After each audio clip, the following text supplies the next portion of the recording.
कुंडलिकावर्धन विठ्ठल श्री ज्ञानदेव तुकाराम राजाधिराज सद्गुणा सर्वरत्नाकर महाराज विजय राजाधिराज सद्गुणा सर्वदाजी महाराज विजय श्री गुरुदेव दत्त वासुदेव हरी। गुरुर्ब्रह्मा गुरुर्विष्णू गुरुर्देव महेश्वरा गुरु साक्षात परब्रह्म तस्मै श्री गुरुवे नमः।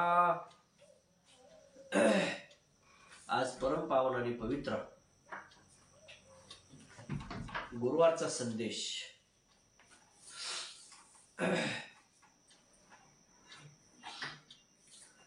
अहो शेषाचेही डोळे चोरिले वेद जया लागी आघवे। अहो शेषाचेही डोळे चोरिले वेद जया लागे झकविले। लक्ष्मी येही राहविले जिवार दे। आज परम पावन आणि पवित्र कार्तिक मासामधील हा गुरुवार, हा पहिला गुरुवार। आजच्या या गुरुवारच्या संदेशाची सेवा, या सेवेसाठी ज्ञानेश्वरी मधील 18व्या अध्यायातील 118 क्रमांकाची ही ओवी आहे। प्रत्येक जन्माला आलेला मानव आपलं निर्धारित आयुष्य जगून पूर्ण करून स्वस्थानाला जात असतो। परंतु हा जो प्रवास आहे, मृत्यू लोकामध्ये आल्यानंतर जन्म झाल्यापासून ते शेवटच्या श्वासापर्यंतचा जो काही प्रवास आहे, ह्या प्रवासाला, ह्या आयुष्याला खूप महत्व आहे। हा प्रवास कुणी कसा केला, का केला, कशासाठी केला आणि त्यातून काय प्राप्ती झाली, त्याचं हित झालं का अनहित झालं, या गोष्टीचं चिंतन आणि मनन होणं गरजेचं आहे। कारण आपण जन्मल्यापासून जसं आपल्याला कळायला लागतं, आपण चालू लागतो, बोलू लागतो, मग आपल्या जगण्याच्या सुरुवातीच्या काळापासून, लहानपणापासून आपली सोबती, मित्र हे आपण निवडायला लागतो किंवा त्यांच्या सहवासात आपण लहानपणी घालवलंय, तरुणपणी घालवलंय आणि वृद्धापकाळही। काही लहानपणात मित्र असतात, काही तरुणपणात असतात, काही वृद्धापकाळात असतात। ज्या त्या टप्प्यावर जे ते मित्र भेटतात आणि हे सोबती आपल्या बरोबर असतात। परंतु सोबत कोणाची करायची, कोण हवाय सोबतीला, संगत अत्यंत महत्वाची। करू नका काही संत संग धरा, सुसंगती सदा घडो, सुजन वाक्य कानी पडो। संगतीला फार महत्व आहे। म्हणजे सोबत करायची कोणाची, कोण हवाय सोबती,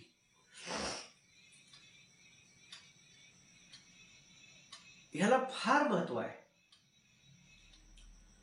कारण त्या सोबतीचा अनेक गोष्टीवरती आपल्या परिणाम होत असतो। मग कोणाची सोबत करायला पाहिजे? जन्मल्यापासून शेवटच्या श्वासापर्यंत आपल्या सोबत भगवंत आहे. जन्म व्हायच्या अगोदर पण तो आहे, नंतर पण तो आहे.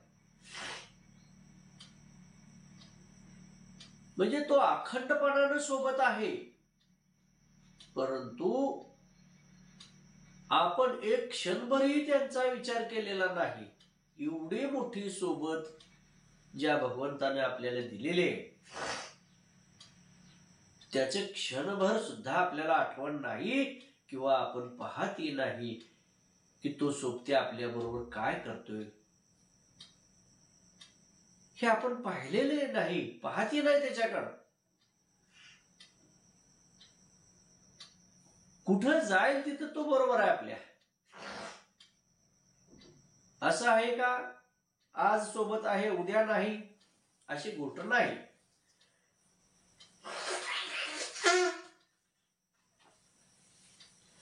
आणि मग तो अखंड सोबत आहे. जेथे जातो तेथे तू माझा सांगाते. कुठं नाही असं सोबत गोष्ट नाही. कारण भगवंत नाही अशी जागाच नाही ना. जळी स्थळी काष्टी पाषाणी सर्वत्र तो बरोबर आहे. पण त्याची सोबत केली का नाही. सोबत हवी तरी वाटली का नाही वाटली. त्याची सोबत मिळवणं इतकी सोपी गोष्ट नाही. जन्मोजन्मीचं पुण्य गाठी असेल तरच तो जगज्जेठी कृपा करेल. सहज प्राप्ती नाही भगवंताची.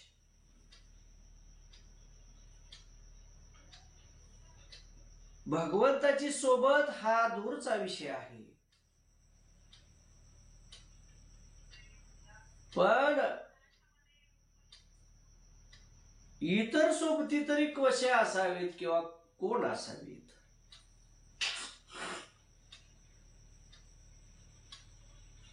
कारण हे सगळं विचारावरती अवलंबून आहे. क्षणोक्षणी करावा विचार.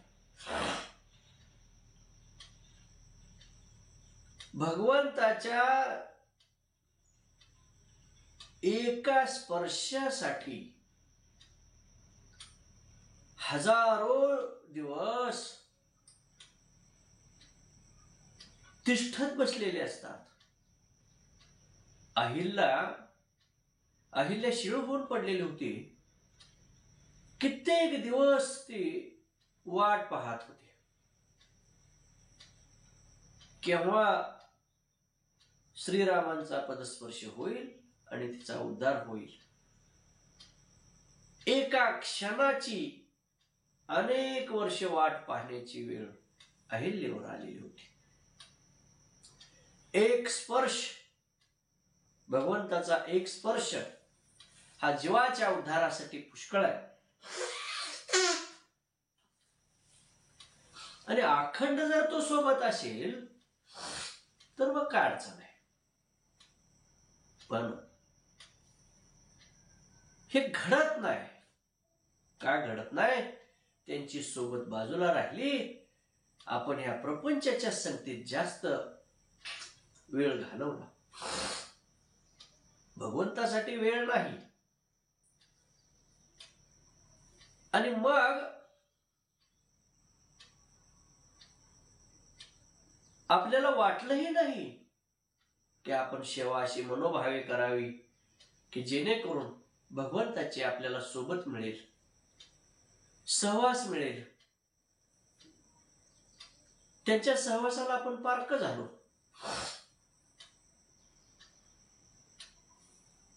नुसतं दाखवून उपयोग नाही सेवा.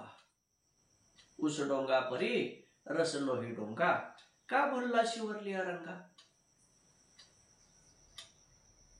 ह्या भौतिक सुखामध्ये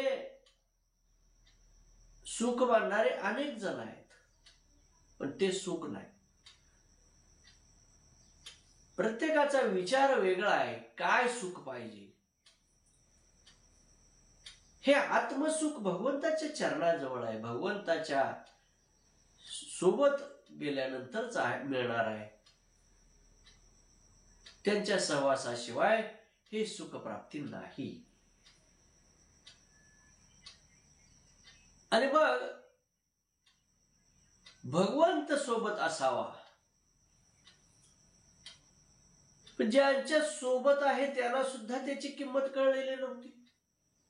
भगवान श्रीकृष्ण अर्जुनाच्या सोबत अहोरात्र होते, पण त्याला शेवटपर्यंत भगवंताचा महिमा कळला नाही. आणि शेवटी त्याला भीष्माचार्यांनी सांगितलं, शेवट अगदी सगळं कार्य संपत आल्यानंतर, की म्हणले अर्जुना, चराचराचा मालक भगवान श्रीकृष्ण तुमच्या सोबत आहे, पण तुम्ही ते कळवून घेतलं नाही. तुम्हाला वाटलं हा आमचा मित्र आहे, हा आमचा पाहुणा आहे, असं वाटलं तुम्हाला. म्हणजे तुम्हाला देव कळला नाही. देव पाहिला पण देव कळला नाही. देव कळावा लागतो. अनुभव पहा पदोपदी, पदोपदी पहा श्रीमुख चांगले, प्रत्यक्ष पावले विठोबाची. आणि मग आपण चिंतन केल्यानंतर अशी गोष्ट लक्षात येईल. सत्यवान सावित्रीची कथा सर्वांना माहित आहे.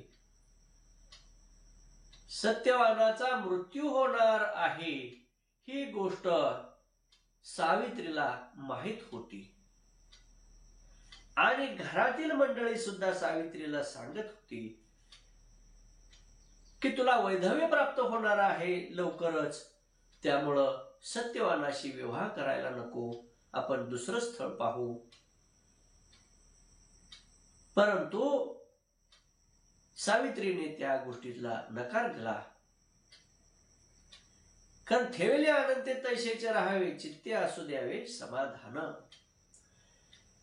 जे प्रारब्धानं भगवंतानं जे दिलेलं आहे त्याचाच मी स्वीकार करणार. आणि मग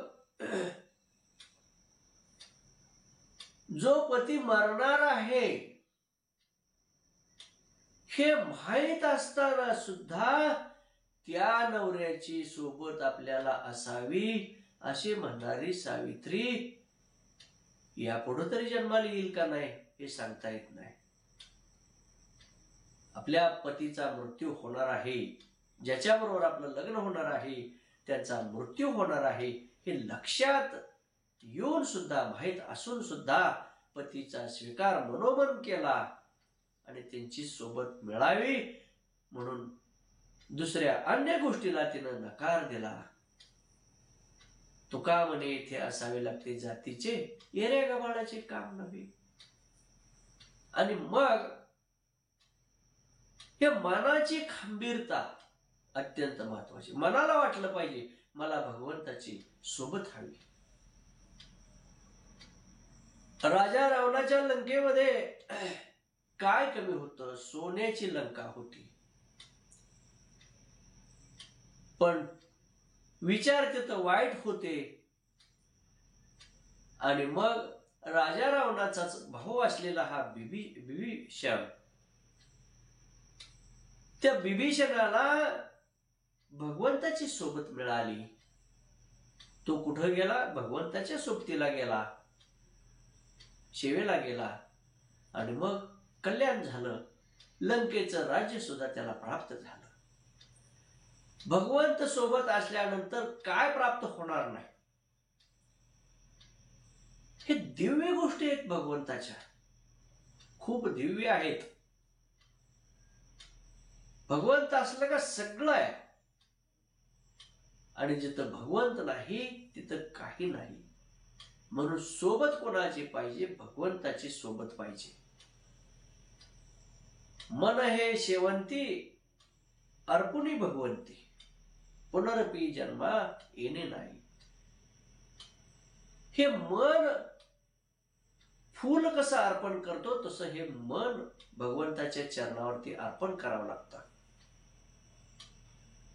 आणि मग असा भाव मनामध्ये, शिष्यांच्या भक्तांच्या मनामध्ये असा भाव पाहिजे की मला दुसऱ्या अन्य संगतीची अन्य सोबतीची गरज नाही.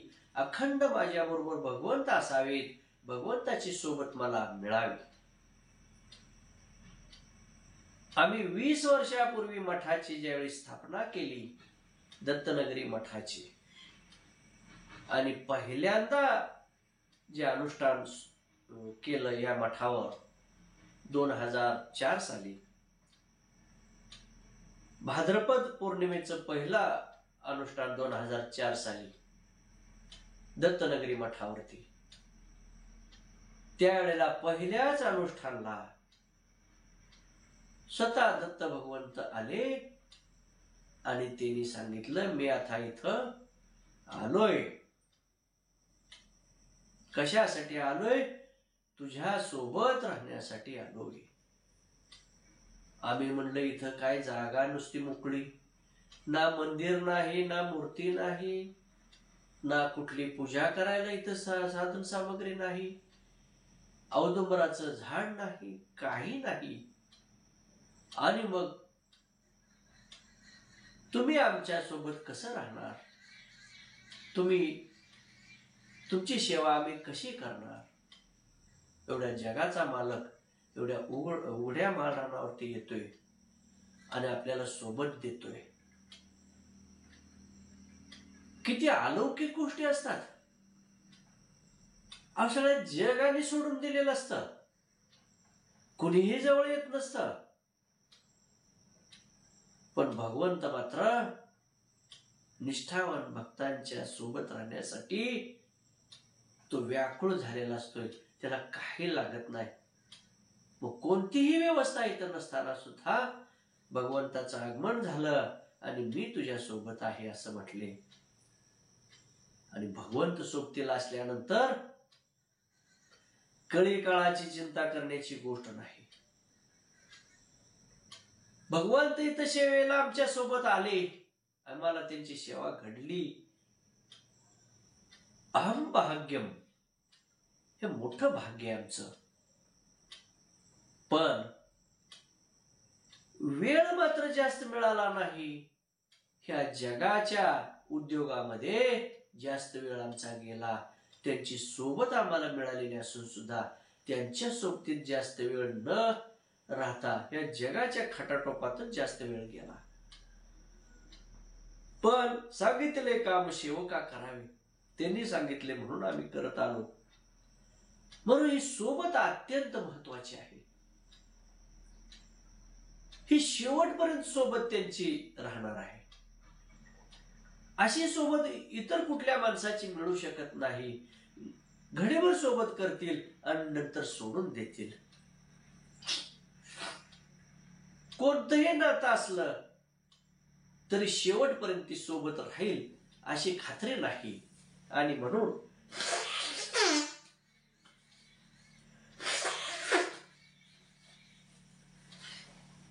मग कोणतीही सोबत असू दे, ती सोबत तिथं राहू शकत नाही. एकाचा मृत्यू झाल्यानंतर ती सोबत त्या ठिकाणी संपली जाते. म्हणजे शेवटपर्यंत काय कोण आपल्या बरोबर येईल असं काय सांगता येत नाही. हे घडीभराचे सोबते बाकीचे. आणि म्हणून करता महान संत तुकाराम महाराज यांनी अनेक अभंग लिहिले. पण काही अभंग असे आहेत की त्या मनाला ठाव देणारे असे अभंग आहेत. आणि जे भगवंताच्या आणि त्यांच्या नात्याच्या संदर्भातले आहेत, देव आणि भक्तांच्या नात्याच्या संदर्भातले आहेत. की नातं काय आपलं कसं असावं देव आणि भक्तांचं. एके ठिकाणी त्यांनी सांगितलं, मी भक्त तू देव आयशे करी. मला कसं कर की मी भक्तच असलो पाहिजे, राहिलो पाहिजे आणि तो देव राहिला पाहिजे, असं मला कायमची सेवा करू दे. त्याच्यानंतर त्याने विनंती केली भगवंताला. खूप जवळचं नातं भगवंताचं आणि तुकाराम महाराजांचं होतं. कारण अखंड सोबतीला भगवंत त्यांच्याजवळ होते. आणि म्हणूनच त्यांनी सांगितलेलं होतं की जेथे जातो तेथे तू माझा सांगाती. मी कुठं जाईल तिथं तूच बरोबर आहे. मग मला चिंता करण्याची काही गोष्ट नाही. तुकाराम महाराजांनी मनपूर्वक एक करुणा भाकलेली आहे, विनंती त्यांनी केलेली आहे भगवंताला, कळकळीची विनंती केली. काय विनंती केलेली आहे त्याने? प्रार्थना केलेली आहे. वचन ऐका कमळापती, माझी रंकाची विनंती. वचन ऐका कमळापती, माझी रंकाची विनंती. इथे काळी आपण असावे जवळी, आपण असावे जवळी. माझी काय विनंती नाही तुमच्याकडे दुसरी. तुम्ही जवळ पाहिजे म्हणजे तुमची सोबत पाहिजे. तुम्ही जवळ असावे, आपण असावे जवळी. तुम्ही जवळ असल्यानंतर, तुम्ही सोबत आमच्या असल्यानंतर आम्हाला कुठलीही चिंता नाही. म्हणजे त्यांनी सुद्धा काय मागितले? भगवंताची सोबत मागितली. आपण अखंड त्या प्रपंचातील सोबत, अखंड प्रपंचच पाहिजे असते आणि भगवंताची जी सोबत हवी असायला पाहिजे ते आपल्याला नको वाटते, कारण प्रपंचच गोड वाटतोय. आणि म्हणून क्षणोक्षणी करावा विचार. हा जन्म अनमोल आहे आणि म्हणून ह्या जन्मात भगवंताची सोबत प्राप्त व्हावी, ती अनुभूती आपल्याला मिळावी, याच्यासाठी सेवा मनोमन करायची आणि भगवंताला समर्पित होऊन सेवा करा. मग कोणत्याही गोष्टीची अडचण येणार नाही. पण असं वाटलं तर पाहिजे, भगवंता तुझी मला सेवा घडावी, तू माझा सोबती असावा, अखंड सोबती असावा. मग असं ज्यावेळी वाटतं की भगवंत आपल्या सोबतीला असावा, त्यावेळेला मग भगवंताकडे कोण नेणार आहे? गुरु नेणार आहे. मग गुरुला सांगायचं, काय सांगायचं? माझी या मनीचा जाणून या भाव, तो करी उपाव गुरुराव. गुरुराया, तुम्हाला माहित आहे माझ्या मनात काय अपेक्षा, मला भगवंताची सोबत घडावी, ती सोबत घडवून देतील गुरु. आणि म्हणून सद्गुरु वाचोनी सापडेना सोय, धरावी ती पाय आधी आधी. शेवट कुठे येते? गुरुजवळ येते. पण आम्ही गुरुजवळही नाही, देवाजवळही नाही, ना सेवेला, ना कुठल्या भक्तीला, ना श्रवण, ना मनन, ना चिंतन, ना ध्यास. मग काय? अहोरात्र प्रपंच, अहोरात्र प्रपंच. हे प्रपंचाला व्हायला सगळा देह. थोडी तरी सुटका करून घ्या आणि भगवंतासाठी, गुरुसाठी थोडा वेळ द्या. आणि म्हणून आता दत्त जयंतीचा महोत्सव जवळ आलेला आहे. या उत्सवाच्या तयारीसाठी आता सुरुवात व्हायला लागलेली आहे. आपण चांगल्या पद्धतीने हा उत्सव साजरा करणार आहोत आणि म्हणून सगळ्यांनी त्याच्यामध्ये योगदान दिलं पाहिजे. ह्या उत्सवाची तयारी आतापासून तुम्ही केली पाहिजे. रजा मिळत नसतील तर त्या रजा आताच तयारीला लागल्या पाहिजे. रजा ठेवण्याचा प्रयत्न किंवा रजा मंजूर करून घेण्याचा प्रयत्न. व्यवसाय असतील, इतर काय गोष्टी असतील, त्या सुद्धा नियोजन करून आताच ठेवल्या पाहिजेत. आतापासून तयारीला लागलं पाहिजे. आणि मोठ्या उत्सवाची तयारी कशी असली पाहिजे? प्रत्येकाने वाहन करून नारळाचे फाटे लावून, स्पीकर लावून जय जयकार करत ही वाहनं आली पाहिजेत, भक्त आले पाहिजेत. मग आनंदो रे आनंदो, अवघा परमानंदो रे परमानंदो. वर्षभराची सोबत नसते, मग एका दिवसाची तरी सोबत करा. आणि म्हणून हा अलौकिक उत्सवाला जरी तुमची हजेरी लागली, वर्षातून एकदा जरी हजेरी लागली तरी आम्हाला आनंद आहे. पण सर्व परिवारासहित या उत्सवासाठी आले पाहिजे, एकट्याने नव्हे. कारण ही वारी ही दत्तनगरीची वारी ही गुरुची वारी आहे, भगवंताची वारी आहे असं समजून सगळा परिवार या वारीसाठी आला पाहिजे. आणि वर्षातून हा एकदा सगळा परिवार ह्या वारीसाठी, दत्तनगरीच्या वारीसाठी आला पाहिजे. या दत्त जयंतीच्या सोहळ्यासाठी सगळा परिवार आला पाहिजे. म्हणून 15 डिसेंबर, रविवार 15 डिसेंबर 2024 त्या दिवशी सर्व परिवार इथं घेऊन येण्याचा प्रयत्न करायचा.